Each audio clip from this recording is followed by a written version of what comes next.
Kila mawazo ya kipepo yanawasukuma watu wasije ibadani, yanawasukuma watu wasije kumwabudu Mungu aliye hai. Kila mawazo ya kipepo, kila mawazo ya kipepo, kwa jina la Yesu, kwa damu ya Yesu, kwa jina la Yesu, tunaondoa, tunaondoa, bali tunaweka yale mawazo ya kiungu, tunaweka yale mawazo ya kiungu kwenye mawazo yao, kwenye fikra zao, na pashadaka matakabai repregali. Roho Mtakatifu wafuta watu, wafuta watu, kuja kwako, kuja Mungu yao kadada basaka reperiana. Tunatuma malaika asubuhi ya leo, malaika wa Bwana, malaika wa Bwana, sema na watu waliopo kwenye magereza, sema nao kwa upole asubuhi ya leo, asubuhi ya leo. Tuma malaika wa Bwana, tuma malaika wa Bwana kuanzia Jumamosi ya leo hata kesho, siku ya Jumapili. Hao malaika wakae na watu hata kwa njia ya ndoto. Kai raba baba shedededebe itakabai rabana raba shadakabai. Malaika wa Bwana nenda kwenye nyumba zao, nenda kwenye kazi zao, sema nao, sema nao.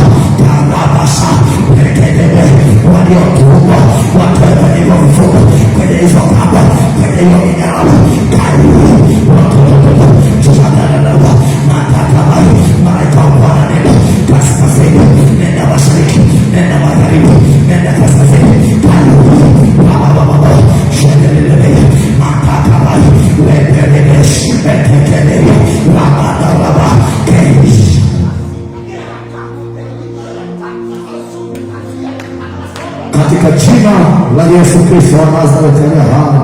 Unaweza kumshangilia Yesu kwa makofi mazito, vigelegele vizito, shangwe na vigelegele visikike tena asubuhi ya leo. Kama radi hicho kigelegele kichomoke, maana Yeriko inaanguka katika jina la Yesu Kristo. Ungepaza sauti zaidi ya hiyo iliyopaza kumwinua Bwana wa Bwana. Huyo ni Mungu wetu aliyetupa ushindi tena siku ya leo. Hatutaenda kinyonge, hatutaenda kilegevu, bali Bwana ameachilia neema na nguvu tena. Ametupa kushinda na zaidi ya kushinda asubuhi ya leo. Unaondoka na huo ushindi, unaondoka na huo utawala, unaondoka na hiyo neema kwa jina la Yesu Kristo wa Nazareti aliye hai.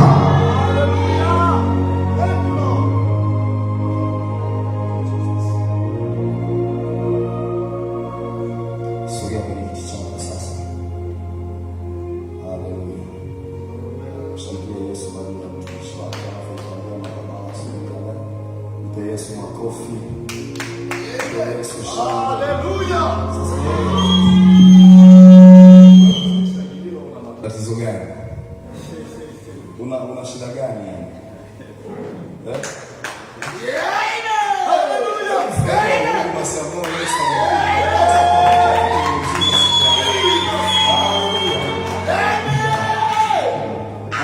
Sio kuna chochote cha kutoa kwenye uwepo wa Bwana. Sawa? Wewe sio mali ya adui, wewe ni mali ya Yesu. Lazima ufurahie uhuru, lazima ufurahie kwamba baba yetu yupo. Haleluya. Amen. Bwana Yesu asifiwe watu. Nawasalimia katika jina la Yesu. Haleluya.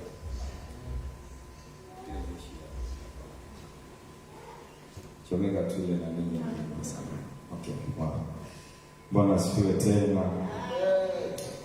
Mimi namshukuru Mungu kwa ajili ya nafasi yake asubuhi ya leo ambayo amenipa uongozi kupitia mtumishi wake kusimama mbele zako kwa ajili ya kufundisha neno la Bwana. Amen. Ina vitu kama viwili ambavyo nitavisisitiza kabla sijaanza kusema neno. Ukisoma kwenye kitabu kile cha Wakorintho wa kwanza sura 13. Wakorintho wa kwanza sura 13 na ule mstari wa 13. Kuna vitu anavisema hapo, anasema sasa inahudumu ni imani, tumaini na upendo. Hapo anasema lililokuu katika hayo ni upendo. Amen.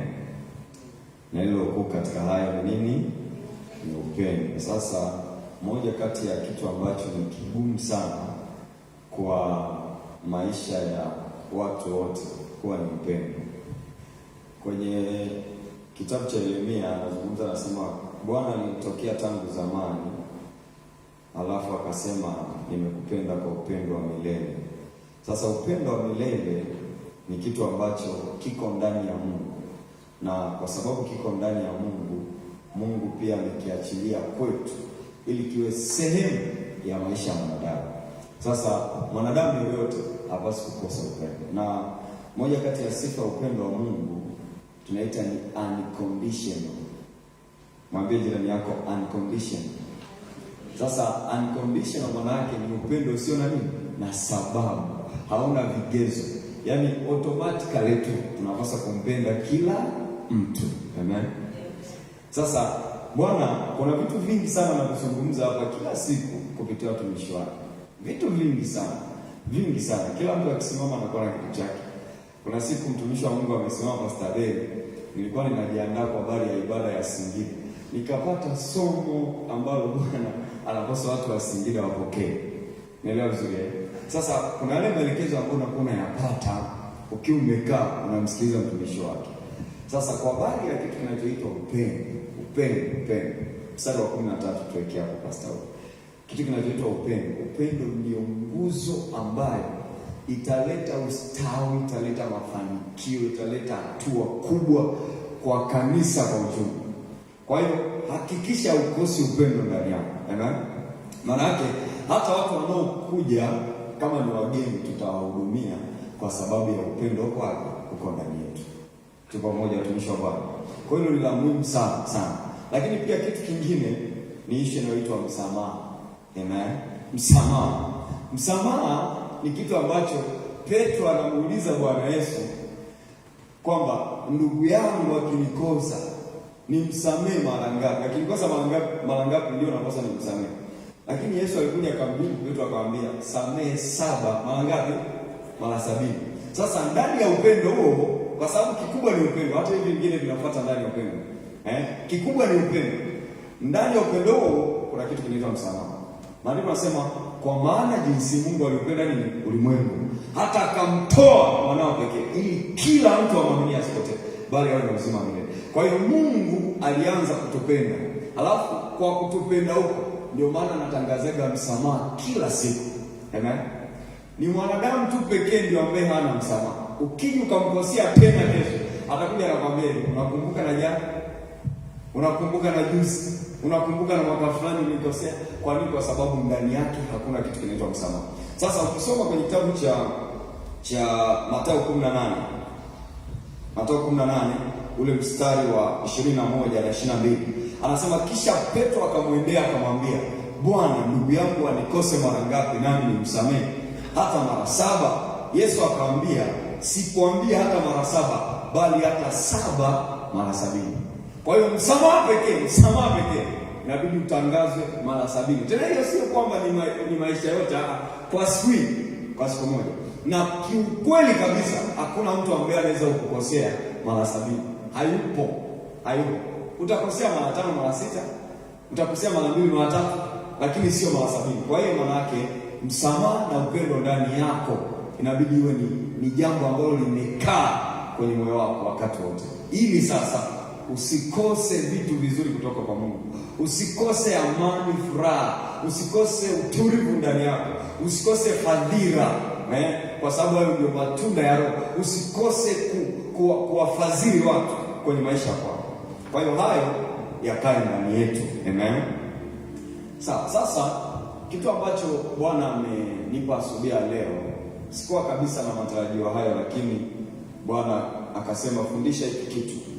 Ni kwa habari ya nguvu ya neno la Mungu. Kama unaandika tu, andika nguvu ya neno la Mungu. Nguvu ya neno la Mungu. Sijawahi kutangaza tena tokea kile kipindi. Vitabu viko pale na nafikiri wachache mliviona. Kuna kitabu kinaitwa Maajabu ya Neno la Mungu. Hiki ni kitabu kizuri sana kwa wale ambao tuna struggle kwenye kulisoma neno. Ukipata hiki kitabu hautakuwa mtu wa kustruggle tena kusoma neno. Kwa nini? Kwa sababu nilikwambia moja kati ya kitu ambacho kinatusumbua sisi ni tabia ya kusahau. Kwa kusahau kuna kumfanya mtu anasahau mpaka vitu vya msingi, lakini huku utakumbushwa hata kusoma neno wakati wote, utakumbushwa umuhimu wa kukaa katika neno wakati wote. Sasa tunapojifunza kwa habari ya nguvu ya neno, utapata muda mzuri tu wa kuombea nafsi zetu, roho zetu, lakini pia kuombea utayari na ile shauku ndani ya mioyo yetu kila wakati kupata muda wa kusikiliza na kusoma neno la Mungu pale anapokuwa analiachilia kwenye maisha yetu. Sasa hiko hivi, kwa sababu naomba tuwekee Zaburi 119 na ule mstari wa 130. Kwenye neno la Mungu kuna kitu kinaitwa maajabu. Sawa? Kwenye neno la Mungu kuna kitu kinaitwa maajabu. Na haya maajabu mtu hawezi kuyapata kama hajachukua nafasi kukaa kusoma neno. Kama hajapata kibali kukaa kusoma neno. Kama hajapata msukumo kukaa kusoma neno. Naomba tusome kwa pamoja. 1, 2, 3 twende.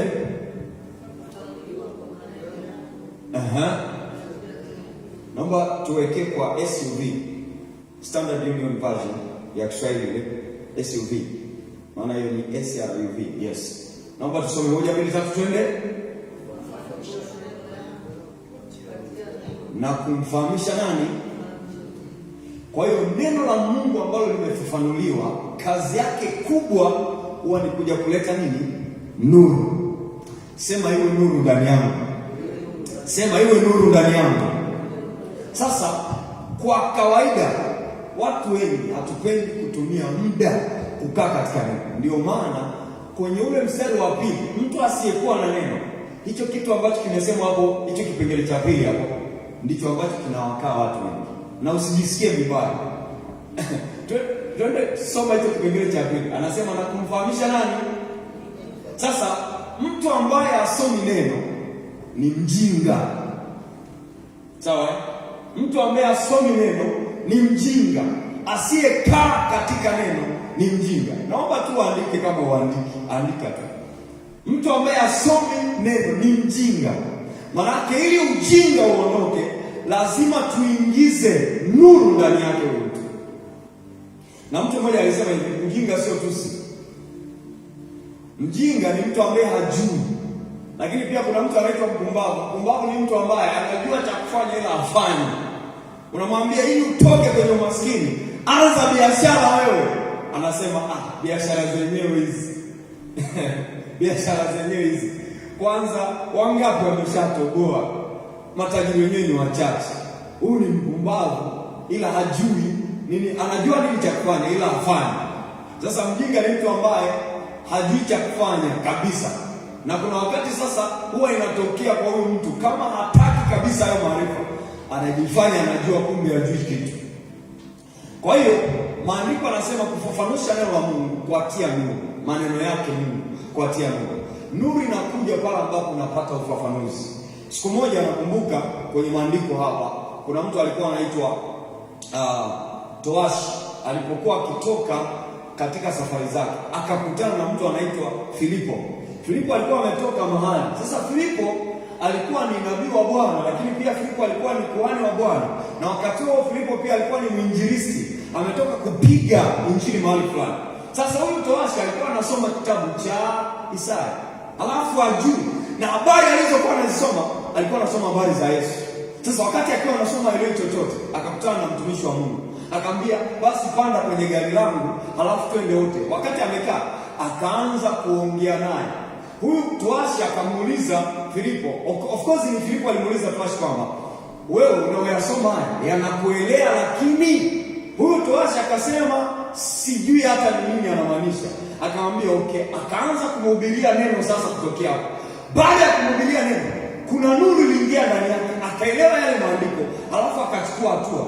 Nisikilize, watu huko mtaani hawaokoki kwa sababu tunaenda kuwasema vijeni acheni uzinzi. Wanaokoka kwa sababu ya kuelewa ile injili ya Kristo ambayo Yesu alituachia. Amen.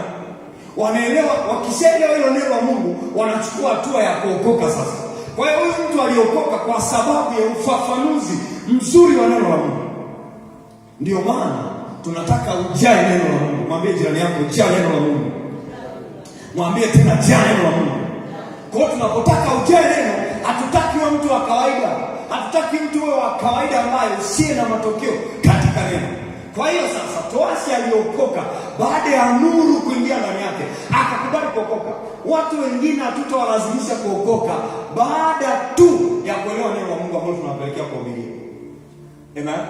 Sasa nimekupa mfano huo, lakini nataka tuone kwa upana zaidi kwamba neno la Mungu ni nini, kwa sababu usipoelewa neno la Mungu ni nini pia ni changamoto. Ndio maana kwa sababu hatujui, sawa, kwa sababu hatujui ndio maana tunapata shida. Yesu akiwa mahali aliwakuta watu fulani, na watu fulani walikuwa wakibishana. Sasa katika kubishana, walikuwa wakibishana kwa habari ya kiyama.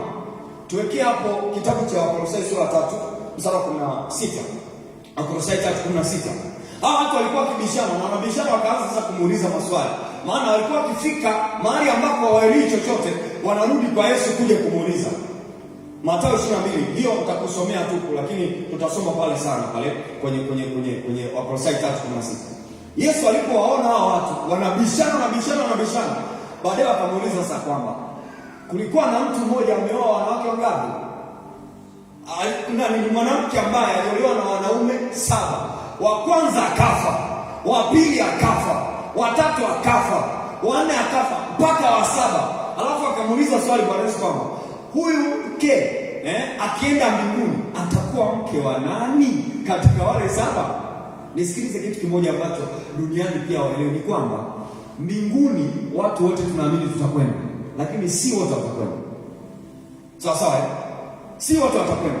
Kwa nini? Kwa sababu kuna vitu ambavyo havijafanuliwa vizuri kwao. Ndio maana nilikuwa naambia mtu mmoja siku moja kwamba nakataa sana na yale mabishano ya wale watu ambao wanaandaa midahalo, halafu ni upande huu na upande huu, wanaanza kubishana asubuhi mpaka jioni, halafu hajafikia hata suluhisho, na wanaishia hapo. Ile midahalo hii, hata mtu mmoja hajaokoka. Hiyo ni hasara. Yaani mmepoteza muda, mmepoteza nguvu, na hakuna aliyeokoka. Si mnaonaga midahalo ya ndugu zetu wale, si ndio? Haileti hata faida yoyote, haileti hata faida. Yaani kama ungejua ni nini ambacho Mungu anakitaka kwa habari ya watu kuokoka, usingelala, usingekaa kubishana, usingekaa hata kusikiliza vitu kama hivyo. Ungekuwa na passion fulani ndani yako inawaka muda wote kwa habari ya kuwatoa watu. Kwa nini? Kwa sababu wasipookoka na wasipomjua Mungu huyo ambaye tuliyenaye, hawataenda mbinguni. Sasa hata wao wanaamini mbinguni watakwenda, ila ukweli ni kwamba hawatakwenda kama hawajamwamini Yesu. Kama hawajamwamini Yesu, watakwenda motoni. Sasa hayo sio mapenzi ya Mungu, kwa sababu Mungu anasema hivi, kutaka kwake ni kwamba anataka watu wote wafanyaje? Waokolewe, lakini pia anasubiria watu wote wapate toba. Ile toba ya kweli ya kutoka kwenye dhambi, wamwamini Kristo alafu waende mbinguni. Sasa hawa watu walikuwa wanajua hivi, huyu mtu imagine, na inawezekana kabisa kwa sababu kabla ya Yesu, inawezekana kuna watu walikuwa wanaishi tu maisha ya utaua na mbinguni walienda. Lakini baada ya Yesu kuja, hakuna atakaye kwenda mbinguni isipokuwa kwa kumwamini Kristo. Na maandiko yanasema mimi ndimi njia, kweli na uzima. Mtu haji kwangu isipokuwa kwa Baba amepitia. Mtu haji kwa Baba isipokuwa amepitia kwangu mimi. Si tunaona vizuri? Kwa hiyo sasa hawa watu mimi naamini kabisa Yesu tu aliamua kuwafichia kwa sababu alikuwa anajua yote kwanza. Angewaambia hivi, na mnabishana bure hapa. Hapa katika hawa 7 hakuna ataliyeko mbinguni. Na inawezekana hata huyu mwanamke alikuwa ni kama kahaba tu. Kwa sababu haiwezekani, yani wewe umetoka kwenye ndoa tu, chapu naingia kwenye ndoa nyingine. Chapu naingia kwenye ndoa nyingine. Inawezekana alikuwa mwanamke wa kawaida tu. Kwa hiyo sasa hawakuwa wanajua kwamba kwenda mbinguni ni process ambayo inatakiwa umwamini Yesu ndio uende. Sasa akamwambia mwapotea. Huo ndio mstari wangu ambao nilikuwa nataka nisome hapa. Hapo ukisoma Yesu akamwambia ule mstari wa 29. Yesu akajibu akamwambia mwapotea kwa kuwa hamyajui maandiko wala uweza wa Mungu. Kwa hiyo ndani ya neno kuna uweza, ndani ya neno kuna nguvu. Alafu hiyo nguvu, kwa sababu hawa watu hawakai na neno, hawana listen. Wangekuwa wanasoma neno na wanapata kitu ambacho kiko katika neno, wasingekuwa wana maswali mengi. Ndio maana watu wenye maswali, niliulizwa jana na mtu mmoja ananiambia kwamba hivi kusuka nywele ni dhambi. Nikaona kabisa huyu bado hasomi neno. Sina kama nzuri. Hasomi neno. Yaani uko kwenye level ya kuuliza kusuka nywele ni dhambi. Hey, manake bado inabidi akalishwe asome. Inabidi akae darasani asome neno. Weka mkono wako kifuani, sema maneno haya. Nitaanza kulisoma neno la Mungu kwa bidii zote, na kile kilichomo ndani yake kitaanza kuniingia. Angalia huo mstari anasemaje? Neno la Kristo na likae kwa uchache. Likae kwa nini? Kwa wingi ndani yenu katika hekima yote, mkifundishana na kuonyana kwa zaburi na nyimbo za tenzi rohoni, huku mkimwimbia Mungu kwa neema mioyoni mwenu. Neno la Mungu likiwa ndani yako la kutosha, utakuwa mtu wa ibada ya ndani. Utakuwa mtu wa nyimbo ndani yako. Utakuwa mtu wa tenzi ndani yako. Utakuwa mtu wa furaha ndani yako, kwa sababu furaha ipo katika neno. Kwa sababu sikiliza, hatumuumi sawa sawa watu wenye neno la Mungu. Hatukai katika magonjwa. Toka nimefika hapa nimekuwa nikisisitiza kwamba Pastor Deus hawezi kuumwa na siwezi kuumwa. Siwezi kuumwa. Kwa nini? Kwa sababu that power within the word of God iko ndani yangu. Hiyo nguvu ambayo iko ndani yangu iko ndani yangu. Ugonjwa ukija haukai kwenye mwili wangu, unamezwa na nguvu iliyoko katika neno, alafu unapotea. Unaelewa vizuri? Siwezi kuanza kupiga simu, naomba dawa za kifua. No. Ninakaa.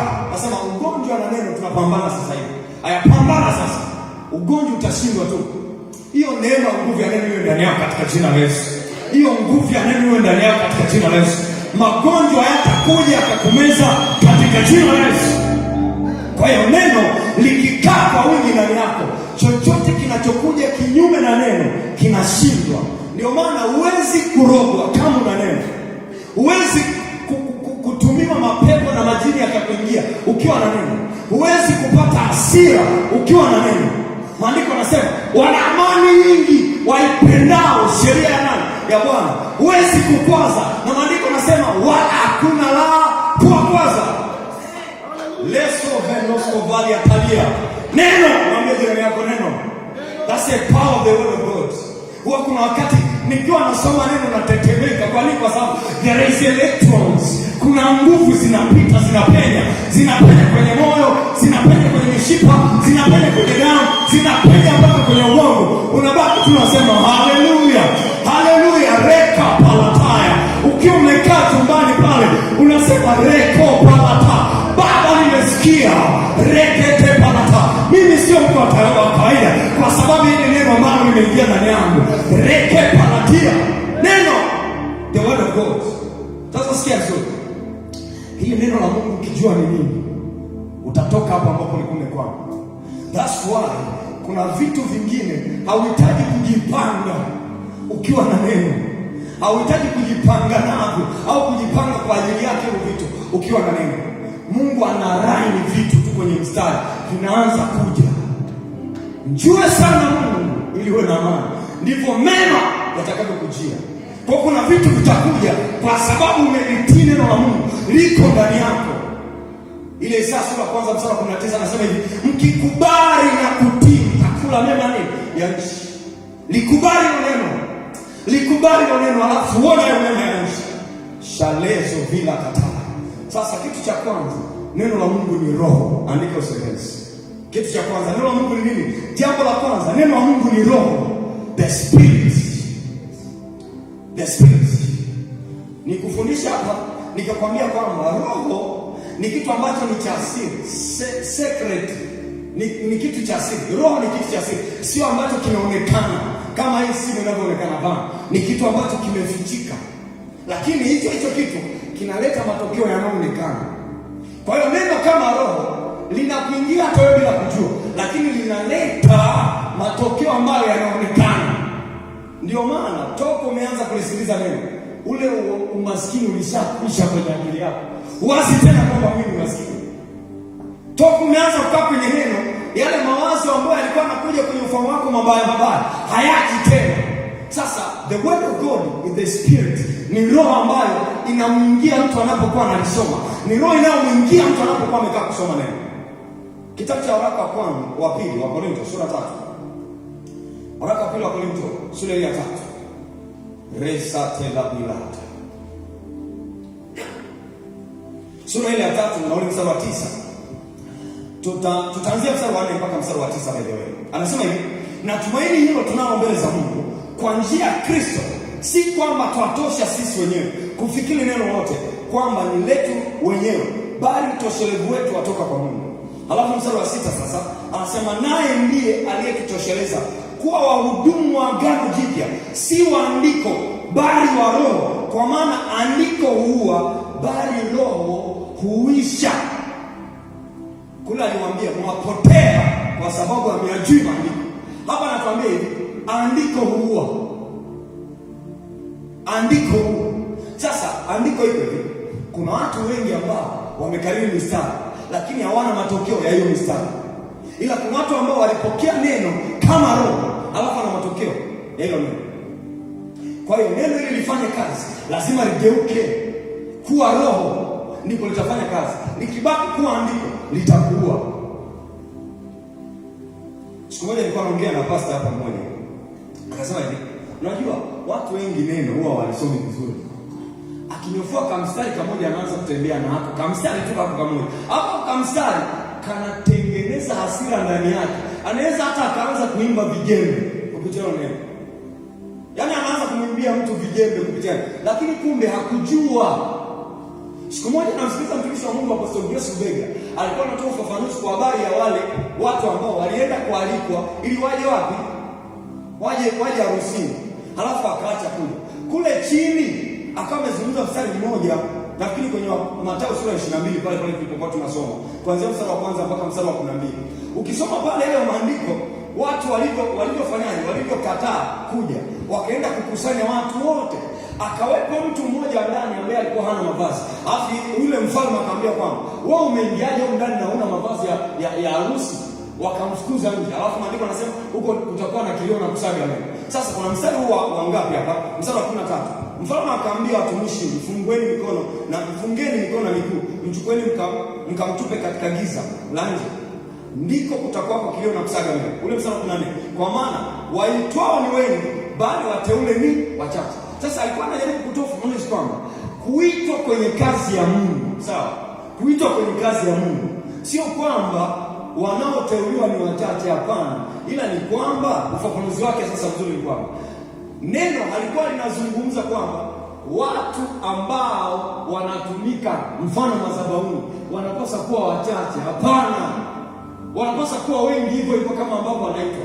Lakini issue ya kuitwa na issue ya kutumika ni vitu viwili tofauti, na kinatangulia kwanza kuitwa, alafu ile kuaminiwa sasa kutumiwa na Mungu ndio inakuwa ni kama watu wachache. Kwa nini? Kwa sababu ya kale ka process ambayo kanakuwa hapo, lakini haimaanishi kwamba wateule wanapaswa kuwa wachache.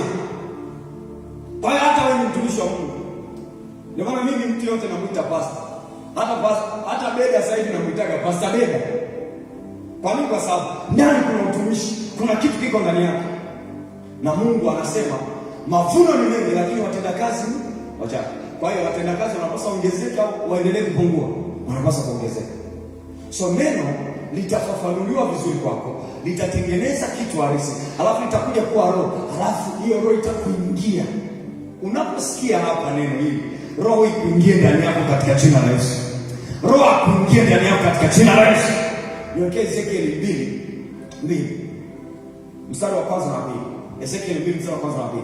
Elewa tu neno, utatoka. Anasema hivi, neno la Bwana lilijia kusema. Okay, naye aliposema nami, anzia mstari wa kwanza. Mstari wa kwanza anasema, akaniambia, mwanadamu, simama kwa miguu yako, nami nitasema nao. Wakati Ezekiel anasema Mungu alikuwa amekaa, alikuwa amelala kabisa. Angalia, sasa kulala imaanishi ni physical, inaweza kuwa physical lakini pia inaweza kuwa spiritual. Twende mstari wa pili. Anasema hivi, naye aliposema nami, roho ikaniingia, akanisimamisha, nikamsikia yeye aliyesema nami. Manake neno lilipokuwa linatoka, lilikuwa na roho nyuma yake. Alafu hilo ndio ilikuja ikamsimamisha Ezekiel, akasimama. Kwa hiyo huwezi ukachukua hatua ya jambo lolote bila neno la Mungu. Sawa sawa? Huwezi kuchukua hatua yoyote ya jambo lolote bila roho nyuma ya neno la Mungu ambayo inakuja kwa ajili ya kuamsha. Mungu aachilie roho yake kuamsha leo katika jina la Yesu. Aachilie shauku ndani yako itakao kusimamisha wakati wote katika jina la Yesu.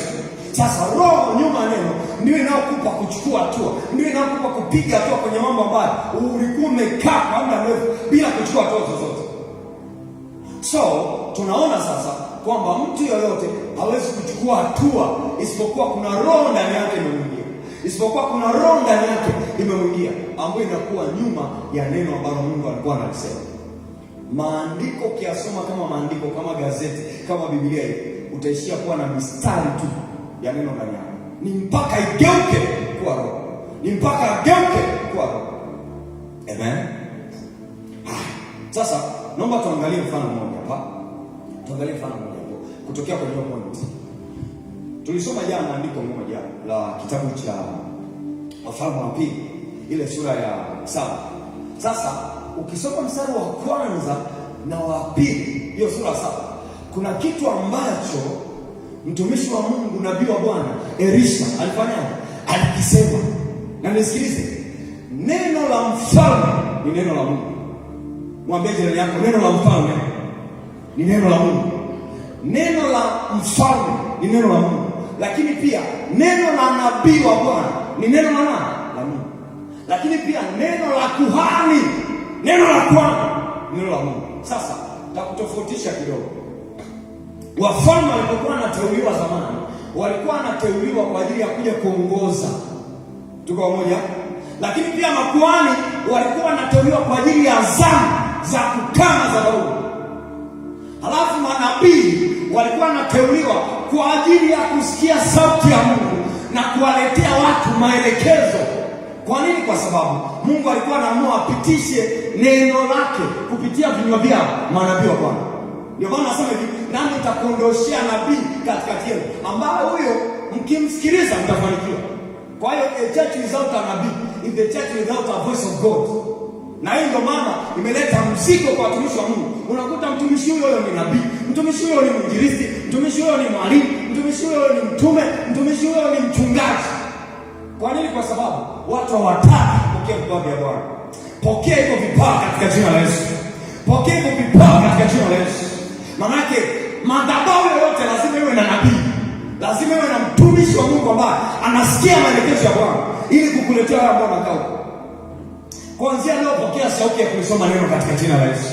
Sasa huyo nabii alisema, sasa nature ya manabii walikuwa ni watu wanaokaa mapangoni, walikuwa ni watu ambao wanakaa milimani, walikuwa ni watu ambao wanakaa kuomba sana. Anaweza kuomba hata siku nzima. Yake palosa bila ananena kwa lugha, anaomba huko sirini, amekaa kwenye uwepo wa Mungu. Sasa ndio maana hata kwenye kumsikia Mungu, na maandiko yanasema hivi, mmejengwa juu ya misingi ya manabii na nini na mitume. Maandiko yanasema hivi. Sasa huyu nabii wa Bwana, kwa sababu alikuwa ni mtu wa maombi, alikuwa ni mtu ambaye anamsikia Mungu, aliposema neno tu, aliposema neno, yale aliyoyasema ndio alikuja kuamsha vishindo vya nini nani, alikuja kuamsha hatua za wakoma. Alafu Mungu kwa sababu ya neno la kwake hili amelisema kupitia mtumishi wake, akaleta vishindo vya magari na majeshi nyuma. Itakuwa utakapoisikia sauti ya Mungu, Mungu atakusindikiza kwenye mawazo yanayoelekea utajiri katika jina la Yesu. Itakuwa utakaposikia sauti ya Bwana, Mungu atakuja kukusindikiza ili ustawi na kufanikiwa katika jina la Yesu. Kwa unapochukua hatua ya kukaa katika neno, unapata maelekezo. Kwa unasema hivi, Elisha akasema, nisikieni neno la Bwana. Bwana anasema hivi, kesho panapo saa hii kipimo cha unga mzuri kitauzwa na kwa shekeli, na vipimo viwili vya shayiri kwa shekeli langoni pa Samaria. Alipomaliza hayo tu, hakukuwa na muda wa kuhitaji watu waombe, sawa? Hakukuwa na muda watu wakae eti waanze kuomba baba njaa iishe ipungue. No, neno mwambie jirani yako neno limetosha. Watu asubuhi kuanza kuwaza sasa, kuanza kufikiria sasa tunafanyaje, likawapush, likawapeleka mpaka kwenye kambi za Washami. Alafu baada ya hapo Washami wakasindikizwa sasa na vile vishindo kutoka kwa Bwana na magari na farasi ambazo Mungu alizileta, watu wakakimbia, lakini yote yalitimia kwa sababu ya neno la nabii wa Bwana. Kwa hiyo unapopokea neno usilizarau, hujui nini kiko nyuma yake. Na wakati mwingine mhusika unayepokea unaweza usijue Mungu atafanyaje, lakini neno la Mungu linajua nini cha kufanya. Unapokuwa unalisoma litakuelekeza ukutane na nani. Unapokuwa unalisoma litakwambia nenda kwa fulani. Utakapokuwa unalisoma litakwambia chukua hatua fulani, alafu utaona matokeo. Mungu akupe neema kuona matokeo katika neno lake katika jina la Yesu. Lazima tuone matokeo. So spend time in the word of God. Kana neno la Mungu. Kwa neno la Mungu ni roho. Hii roho ikikuingia inakupa hatua, inakupa maelekezo. Amen. Jambo la pili kwa habari ya neno. Neno la Mungu ni nini? Neno la Mungu ni mawazo ya Mungu. Nisikilize, wote tuko hapa. By the way, huwa kuna muda unaposikia neno unapata wazo. Mimi na tabia hiyo. Ninamuona hata baba Basaberi hapa anaandika hivi. So unaona hii notebook. Nina sehemu hizi mbili. Sehemu za kuandika notes na sehemu za kuandika mawazo unayopata kutokea kwenye neno. Hata nikiwa katika kuomba, hiyo ndio tabia yangu. Naelewa vizuri. Nikiwa katika kuomba, lazima tutakuwa na sehemu. Kwa hiyo kuna mtu anaweza kaniona niko naomba nikachukua simu naandika kitu ambacho nimesikia ndani yangu. Sasa unapaswa kufaulu kwenye kujua ili ni wazo la Mungu na ili si wazo la nani? La Mungu. Ila kiukweli kabisa, atmosphere yoyote ambayo inaukusanya uwepo wa Mungu, mazingira yote ambayo yanakuwa yamezungukwa na uwepo wa Mungu, shetani huwa hapati nafasi. Tunaelewa vizuri?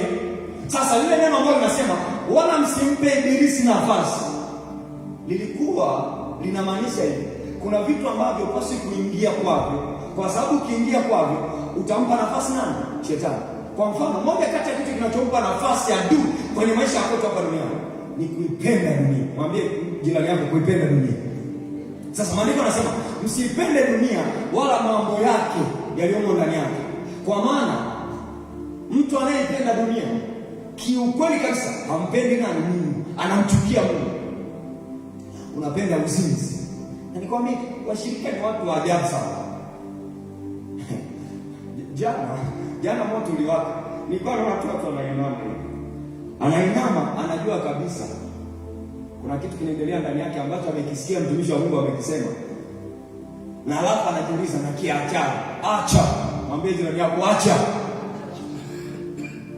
Nasemaga hapa mara zote, sometimes nikipata nafasi ya kusimama kama hivi. Naambia simu ni kama mzimu kadogo ambacho kikaendekeza katakupeleka motoni bila kujua. Aka kasimu hapa, smartphone. Yaani hapo una bongo flava. Juzi mwanangu mmoja akanipigia simu. Kaniambia ni baba, nimeshika simu ya mume wangu mtarajiwa. Nimekuta mapicha machafu, pornography. Alafu ndio wewe dada unataka kwenda kuolewa na hilo dude. Likitoka tu nyumbani, linapita huko nje. Linaanza kuona za aina yake ambazo linapenda wenyewe sasa. Unashangaa tu ndani magonjwa ya ajabu yameingia. Kumbe ni jamaa lina mzinzi kichwani. Na uzinzi umetokea wapi? Simu. Dunia leo ina uchafu mwingi. Mifumo mingi imeharibika. Sio kwenye fedha, sio kwenye ibada, sio kanisani. Kwa sababu nilikuwa naona video moja, mchungaji anajiandaa kwenda ibadani. Anashika hiyo video, nikipata tena nitawatumieni muione, nitatumia hata pastor wangu awatumie muone. Jamaa anachukua sawa, hilizi ya kwanza anafunga kiunoni, anachukua ya pili anafunga kiunoni, anachukua tatu anafunga kiunoni, hapo anachukua nyingine anaweka hapo, nyingine anachukua anakunywa. Yaani maana yake hapo amekuja full power. Kama una neno akisema tu hapo nafikiri ni nguvu za Mungu, kumbe mtunguli aliyoyapa. Na shangaa tu unaanza kutengeneza. Hapo ukitoka hapo unatoka ibadani, uzinzi ndio unaongezeka. Unaanza kujiuliza, mbona nilikuwa ibadani?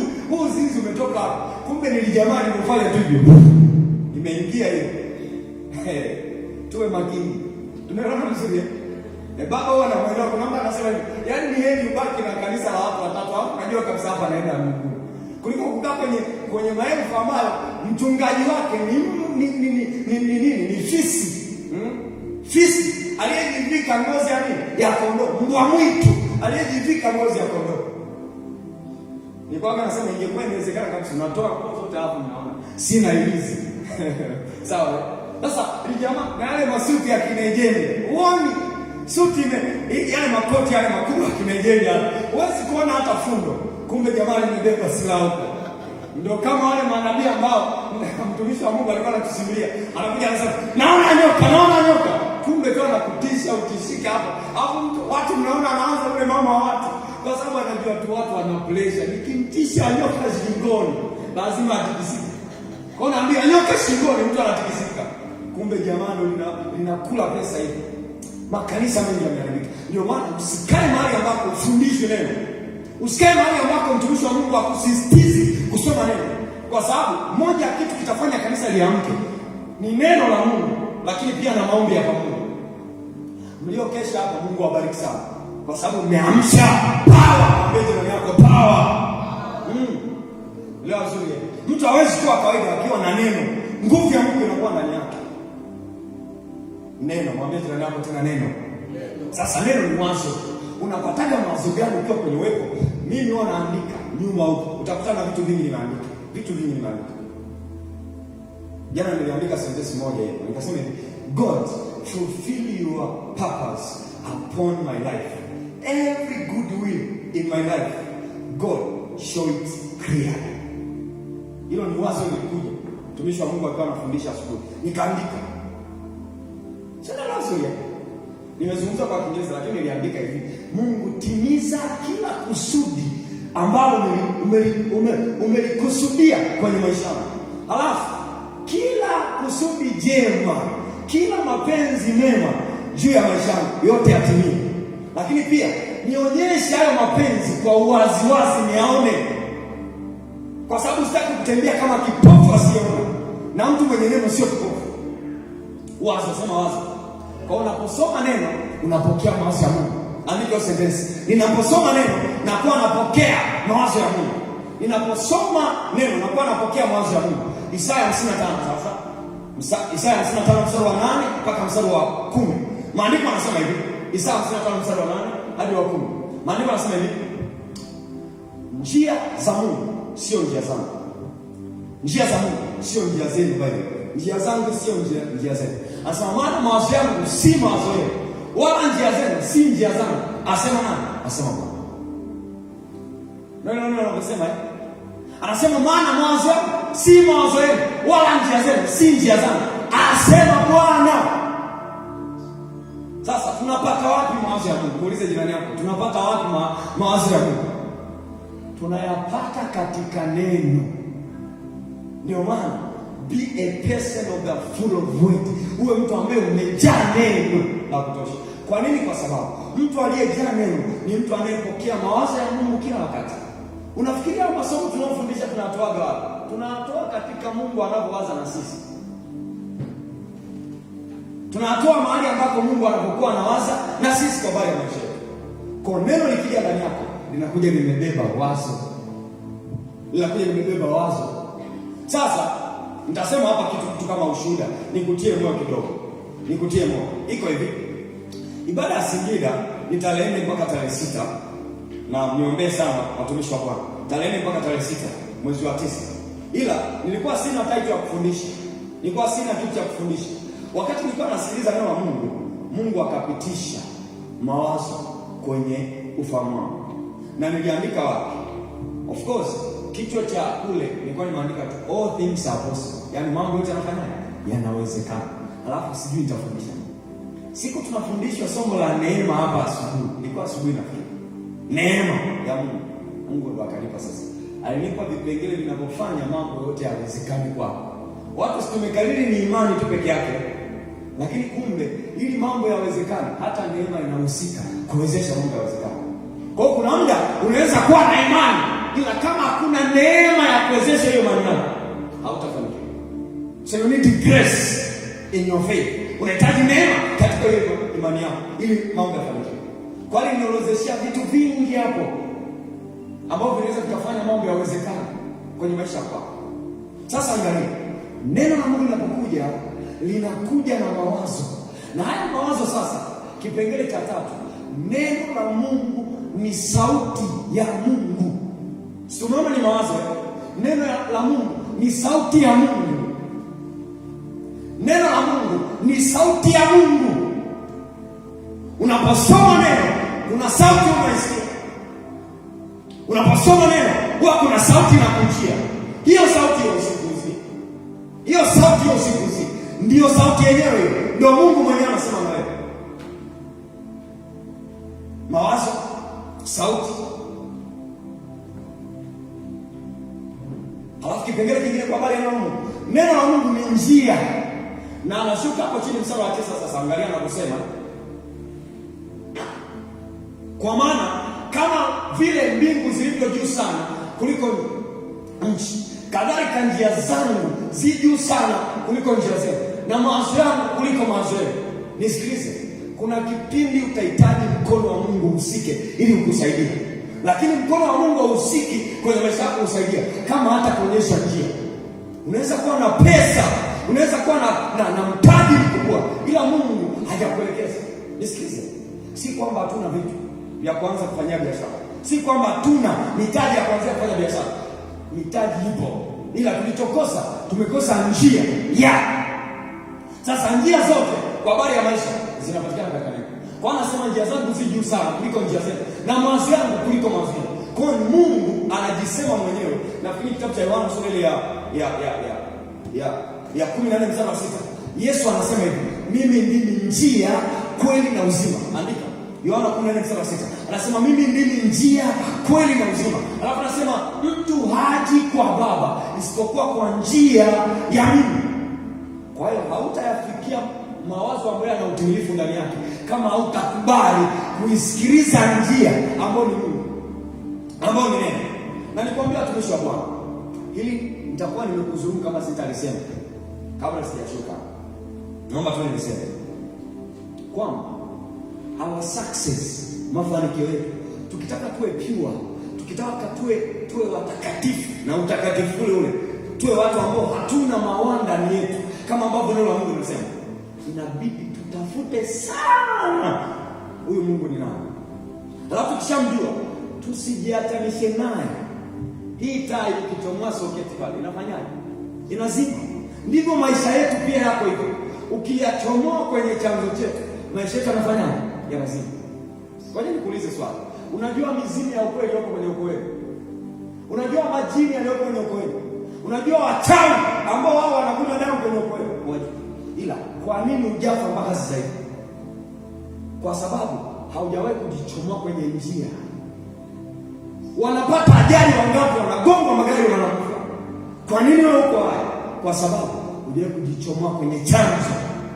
Kwa hiyo sasa, tukitaka mafanikio makubwa, tukitaka tupasue, tutoboe wakati wote, tusio watu ambao tunazuiliwa, tuhakikishe hatutoki kwenye chanzo chetu.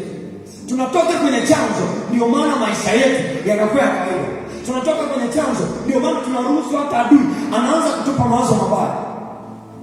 Unaanza kumwazia namna anavyoonekana huyu pastor huyu, maana kama mchawi huyu, ila tu ni kwa sababu haujawaza sasa na kuwaza nani, hujajikabidhi kwa nani? Kwa Mungu.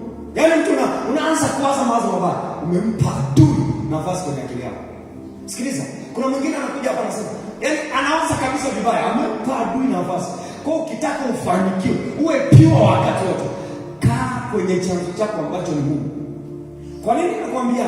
Nimekuambia kwa sababu Yohana 1 sura ya kwanza, Yohana mstari wa kwanza mpaka wa 5, utaelewa vizuri hapo kwa habari ya neno kama njia. Sawa? Kwa habari ya neno kama njia. Angalia anachosema. Anasema hivi, hapo mwanzo kulikuwa nini?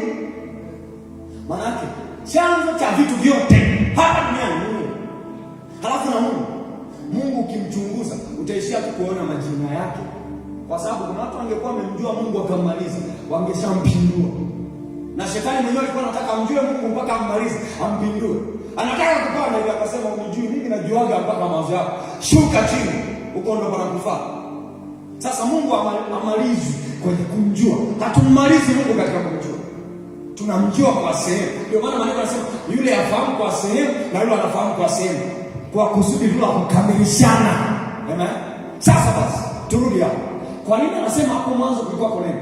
Chanzo cha maisha ya kwetu. Nisikilize, haukukosea kuja kwenye wokovu. Mwambie jirani yako haukukosea. Mwambie tena haukukosea. Mwambie haukukosea kuokoka. Takusimulia kama ushuhuda pamoja hapa ili uelewe vizuri kwa nini nasema hiki kitu. Hapo mwanzo kulikuwa kuna neno. Na neno lilikuwa kwa Mungu. Na neno alikuwa Mungu. Kwa hiyo ukiwa unasoma neno, unamsoma Mungu, unamstadi Mungu. Alafu huwezi kumsoma Mungu ukaacha kubeba tabia zake. Lazima uzibebe tabia zake. Ndio maana watu wote walio na neno wana tabia za Mungu. Kwa nini? Kwa sababu neno limebeba tabia za Mungu.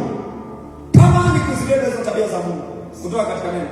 Kwa hiyo anasema mstari wa pili sasa. Hapa sasa ndio nishike vizuri hapa. Mstari wa pili. Anasema huyo mwanzo ambaye ni neno. Hapo mwanzo kulikuwa kwa neno. Na huyo mwanzo ni neno. Huyo mwanzo alikuwa kwa Mungu. Angalia anasema mstari wa 3. Vyote vilifanyika kwa huyu. Kwa hiyo ukitaka mafanikio yako yafanyike kwa neno. Ukitaka ndoa yako ifanyike iwe imara, ifanyike kwa neno. Ukitaka hatua zako ziwe imara, ziongozwe na neno. Daudi anasema kwenye Zaburi 119, nafikiri mstari wa 11 anasema Zaburi 119 mstari wa 105. Anasema neno langu ni taa ya miguu yangu na mwanga wa njia zangu. Kwa hiyo watu wenye neno huwa watembee gizani. Na mimi nakupangia hautatembea gizani ukiamua kukaa na neno. Hautatembea mahali ambapo wachawi watakuloga. Kwa nini? Kwa sababu ndani yako kuna neno. Hili neno linakata vitu, vinalifukuza mbali vyote.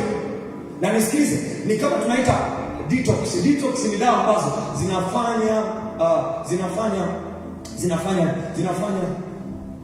zina neutralize. Sawa? Detox ni dawa ambazo wale wasomi wanaelewa. Zina neutralize nguvu hasi. Ndio maana tumbo linaweza kuwa limevurugika. Unaambiwa nenda akachukue dawa inayopunguza hiyo gesi. Ukiimeza ile dawa, unashangaa gesi yote inafanya inaisha. Sasa neno liko hivyo. chochote ambacho sio cha kimungu ndani yako, ukianza kusoma neno kinaanza kutafsiriwa kimaisha. Neno, sema neno. Na kuna viwango vya kulijua neno la Mungu. Kwa nasema vyote vilifanyika kwa wala pasipo yeye. Angalia sasa, vyote vilifanyika kwa wala pasipo yeye. Hakikufanyika chochote kilichofanyika. Kwa hiyo ukiniona mimi hapa ni matokeo ya neno. Ukimwona jirani yako hapa ni matokeo ya neno. Ukimwona Treasure ni matokeo ya neno. Ukimwona mamake ni matokeo ya neno. Ukimwona Aneti ni matokeo ya neno. Ukimwona Dadaji ni matokeo ya neno. Ukimwona Pastor ni matokeo ya neno. Ukimwona Pastor Bell ni matokeo ya neno. Ukimwona baba ni matokeo ya neno. Kwa hiyo wewe ni matokeo ya neno. Pasipo neno usingefanyika. Sio neno zuri. Neno ni mbegu isiyoharibika. Mbegu isiyoharibika. Mbegu isiyoharibika. Mbegu isiyoharibika. Kwa sababu ni mbegu isiyoharibika, ndio maana hujaharibiwa na wachawi, ndio maana hujaharibiwa na mizimu, ndio maana hujaharibiwa na njaa, ndio maana hujaharibiwa na machungu yaliyokuwa kwenye moyo wako, ndio maana hujaharibiwa na chochote ambacho kilikuwa kinyume na wewe, ndio maana hujaharibika. You will stand in front of them, utasimama daima mbele zao. Kwa nini? Pasipo yeye kufanyika chochote. Sasa nisikilize vizuri, ndio mstari wa 4 na 5. Sasa tumalizia hapo kwenye hicho kipengele cha neno la Mungu kama njia. Nasema hivi, ndani yake ndipo ulimokuwa uzima, na ule uzima ulikuwa nuru ya watu. Twende mstari wa 5. Ndani yake ndipo ulimokuwa uzima, na ule uzima ulikuwa nuru ya watu. Halafu anasema, naomba tusome wote kwa sauti. 1, 2, 3, twende. Nayo nuru yang'aa gizani, wala giza alikufanyaje? Mwambie jirani yako, giza haliniwezi. Mwambie jirani yako, uchawi hauwezi. Mwambie jirani yako, mizimu hainiwezi. Kwa sababu mimi ni neno. I am the word of God, the living words. Sasa nisikiliza hapa kwa ushuhuda. Mchawi anatamani aishi milele. Nisikiliza hapa kwa ushuhuda, katakujenga ushuhuda. Mchawi anatamani aishi milele. Sasa sayansi ya wachawi ni hii. Kama unataka kusikia, sikia. Na mimi niseme sikia.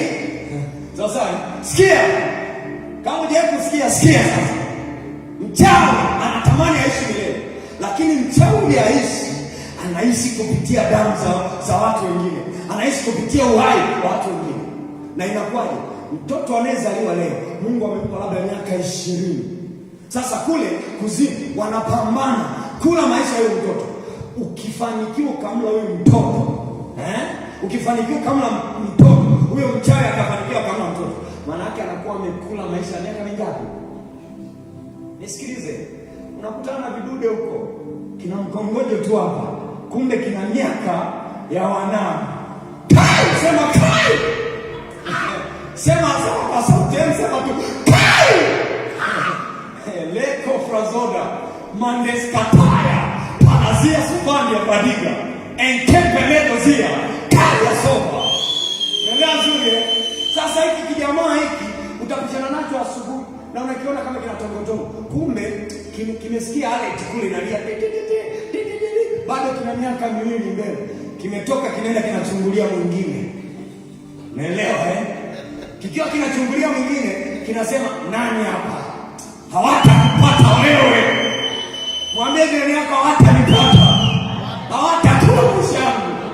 Sasa hiki kibibi kikiwa kinakosa. Sasa kwa sababu kule ni sheria na ni maagizo kwamba ili uishi ulete tu. Usipoleta tunakukula wewe.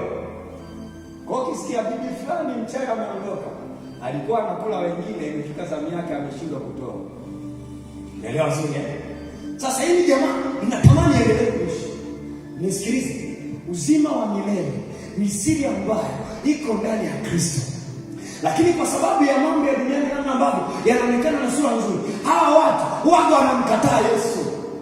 Waga hawataki kwenda kwa Yesu. Kwa wanatamani waendelee kwa sababu alishaona utamu wake, lakini kumbe vile ni takataka, ni uchafu. Kwa hiyo wanatamani waendelee kuwa wale hizo nyama na vitu kama hivyo ili waendelee kuishi. Sasa kinachotokea ni kwamba the moment Mungu akiona amechoshwa sasa, anatuma moto. Sema moto. Unaomba unajizao, sema moto. Unaposema anaungua, sema moto. Unaunguza huo. Sasa uzima wa milele ambao uko ndani ya Kristo, sisi tumepewa hiyo zawadi. Naomba nikuambie, nikuhakikishie, hautakufa. Mwambie jirani yako, hautakufa. Hivyo unajua, kuwa na uhakika kwamba hata nikifa nakuwa naishi. Ujue ni kitu kizuri sana. Ujue ni kitu kizuri sana. Na uelewaje? Nitakwambia siku moja Mungu akiniruhusu. Nitakwambia nikiruhusiwa kwamba inakuaje akifa mtu ambaye ameokoka. Leso bila kata. Mazige beletia, ankoriza Venezuela. Anaweza akaondoka mwili kama huu, lakini akaja kwa sura nyingine. Maandiko yanasema palitokea mtu ametumwa kutoka mbinguni. Alikuja anaitwa Elia, lakini akakaa kwenye mwili wa Yohana. Alafu akaanza kusababisha vitu vile vile ambavyo Elia alikuwa akisababisha. Iwe kwako katika jina la Yesu. Roho ipingie ndani yako katika jina la Yesu. Huo ujasiri uingie ndani yako katika jina la Yesu. Hautaiogopa mauti katika jina la Yesu. Na hautakufa kabla ya kutimiza kusudi la Bwana. We have the mystery of God. Ambazo hizi siri zikiwa ndani yetu, hatuogopi mauti, hatuogopi wachawi, hatuogopi kufa. Tunao uzima wa milele. Mwambie jirani yako, ninao uzima wa milele. Mwambie ninao uzima wa milele. Kwa hiyo uzima wa milele uko ndani yako mwanangu. Uko ndani yako mtu wa Mungu. Rapalagayada. Zekina konfrazadia. Kwa hiyo kazi yako, amini tu Yesu, mwamini Yesu. Alafu sasa cha yeye ukishamwamini, hawezi kuruhusu ufe. Nikalisikia jasusi la mbinguni. Hebu sema jasusi la mbinguni. Jasusi la mbinguni ni mmoja tu Tanzania. Hata kama wako wengine, ila jasusi ni mmoja. Akasema hivi, hata ndege ikianguka, ikasagika mpaka majivu, ukija ukafukua pale, utakaye mkuta ni mimi hapa. Alafu nasimama tena. Ndivyo itakavyokuwa kwako. Watapata ajali wengine, hautakufa wewe. Naomba simama kwa miguu yako. Alafu twende mbele za Bwana tumwambie, hili neno kwa habari ya madhabahu ya neno la Bwana ndio liwe chakula chetu, ndio liwe msosi wetu. Hatutakata tamaa, hatutaishia njiani, tutakatizwa na maneno yao. Tunalo neno la Bwana, tunalo neno la Bwana. Walitaka kuwa hii huduma haitakufa, walitaka kutuishia njiani, hatutaishia njiani. Walitaka tukate tamaa, hatutakata tamaa. Walitaka kuua mpaka biashara zetu, hawataziua. Walitaka kuua watoto wetu. Ninapozungumza hapa, hata kama mtoto wako alikuwa na changamoto ya magonjwa, Bwana ananiambia anapona. Anapona kwa neno hili, anapona kwa neno hili. Hata kama ulikuwa na udhaifu kwenye mwili wako, unapona. Mungu hawezi kuiponya huduma akaacha kuponya wewe. Unapokea uponyaji, unapokea uponyaji, unapokea uponyaji. Rakatakapa, rakatakapalatia, azuri ya pereno, rapapatasa, repeketekapa, rapakatakapa, rapakatakapa, rekeketekapa. Tamani hizo siri, tamani hizo siri, tamani ya mafunuo. Ukifunuliwa neno, linakuja kukuinua. Ukifunuliwa neno, linakuja kukupa hatua. Tamani hilo neno la Bwana, hautakufa bali utaishi na utasimulia matendo makuu ya Bwana. Kwa huo uzima tunaitamkia huduma hii haitakufa. Walitaka tuendelee kuwa wachache, hatutaendelea kuwa wachache. Walitaka tukusanyike wachache Morogoro, tutaanza kuikusanya Uyole nzima, tutaanza kuikusanya Itesi nzima. Watu watakuja kwa sababu kuna neno. Tunafuta kila maneno mabaya waliowahi kututamkia, hata wale ambao walikuwa familia yetu, hata wale ambao walikuwa marafiki zetu, walitamka maneno mabaya. Haya maneno mabaya yameleta sifa mbaya kwenye maisha yetu. Haya maneno tunayafuta kwenye Mungu wa roho. Tunabandika neno lenye uhai, tunalibandika neno lenye uhai, tunaliachilia neno lenye uzima. Karapapa shatakapa, rakatakapalatia, elemenoza kelia, karie peneda. Roho Mtakatifu yuko hapa, Roho Bwana yuko hapa kuamsha moyo wako tena, kuamsha moyo wako tena, kuamsha kila ambacho kilikuwa kimekufa.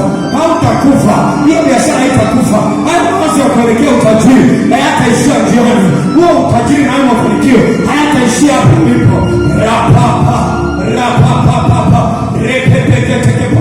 Hayo ndio maajabu ya neno, hayo ndio maajabu ya neno. Mwambie Baba, fungua macho yangu nione maajabu, nione maajabu, nione maajabu, nione maajabu, nione maajabu.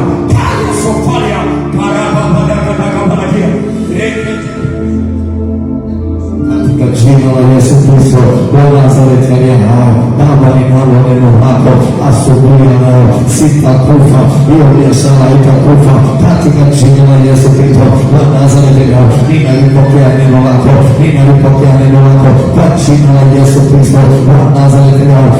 neno lako Bwana, njia zangu zinafunguka kwa neno lako Bwana, njia zangu zinafunguka asubuhi ya leo, asubuhi ya leo. Ninao uzima Bwana, kwa kuwa ninao neno, ninao uhai ndani yangu, kwa kuwa ninao neno. Sitakufa kwa kuwa neno lako linakaa ndani yangu, kwa jina la Yesu Kristo. Neno lako lisema kwenye maisha yangu, nami ninalitumia kwenye maisha yangu Bwana, katika jina la Yesu Kristo wa Nazareti. Baba yetu na Mungu wetu, tunakushukuru, tunakushukuru kwa neno lako ambalo umeliachilia ndani yetu, umeliachilia uhai tena na uzima kwenye maisha yetu, kwenye mioyo yetu, katika jina la Yesu Kristo wa Nazareti. Asante Baba, asante Baba yetu, tunakushukuru Baba yetu kwa ajili ya siku ya leo, asante kwa ajili ya majira hayo na asubuhi ya leo Baba, tunakushukuru katika jina la Yesu Kristo wa Nazareti. Tunatamka tena hilo neno kwa ajili ya ibada ya kesho Bwana, kwa ajili ya ibada ya kesho. Tamka neno ikawa ni ibada yenye nguvu za Mungu na mtendo wa nguvu za Mungu kwa jina la Yesu Kristo wa Nazareti. Kwa neno lako Bwana, ibada ya kesho tunaitamkia itakuwa ni ibada yenye nguvu, itakuwa ni ibada iliyojaa uponyaji, itakuwa ni ibada iliyojaa utumishi, utukufu wako kwa jina la Yesu Kristo wa Nazareti. Utaachilia neno na hilo neno litafanyika kwa uponyaji wa maisha ya watu, litaachilia neno na maisha ya watu yakapone kwa jina la Yesu Kristo. Kwa ajili ya ibada ya kesho, tamka hilo neno ndani yako katika jina la Yesu Kristo wa Nazareti. Katika jina la Yesu Kristo tunatamka maongezeko kwenye ibada ya kesho, tunatabiri maongezeko ya watu kwa utukufu wako Bwana, katika jina la Yesu Kristo. Na kwa neno lako Bwana, neno lako ni ustawi, neno lako ni maongezeko kwa jina la Yesu Kristo wa Nazareti. Ibada ya kesho, ibada ya kesho Bwana, tunatamka maongezeko, tunatamka maongezeko, tunatamka maongezeko kwa jina la Yesu Kristo wa Nazareti.